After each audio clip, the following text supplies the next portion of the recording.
పవన్ కళ్యాణ్ గారు వెంట ఎవరు స్టాండర్డ్గా ఉంటున్నారు నిజంగా? జన సైనికులు ఖండించాల్సిన చోట ఎందుకు ఖండించరు? గట్టి స్వరం వినిపించాలి కదా.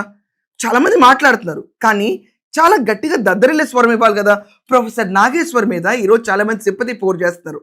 నాగేశ్వర్ని ఇలా చేస్తారా, నాగేశ్వర్ని అలా అంటారా, ఆయన మేధా సంపత్తి ఇంత అంత అని చెప్పి. డెఫినెట్గా మేధావనే అంటారు తప్ప ఆయన మేధావి కాదు అని ఎవరు ఈ రోజు దాకా అంటలా. Yeah, your genius, no doubt about it. ఒక క్రెడిబిలిటీ ఉన్న జీనియస్, కానీ క్రెడిబిలిటీని ఎందుకు ఇలా వాడావు, ఇది ప్రశ్న. ఎవరు చెప్తే వాడావు, ఇది ప్రశ్న. ఎవరు చెప్పమంటే చెప్పావు, ఇది ప్రశ్న.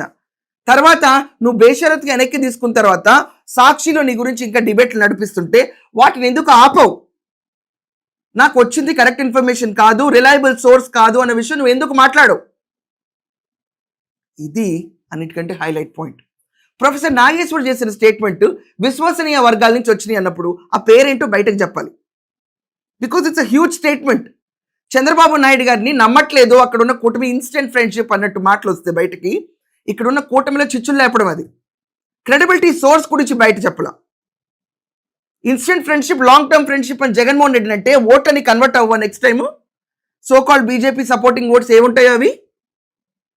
సో ఇదొక clever sketched proper planned attempt అని నాకు అనిపించింది.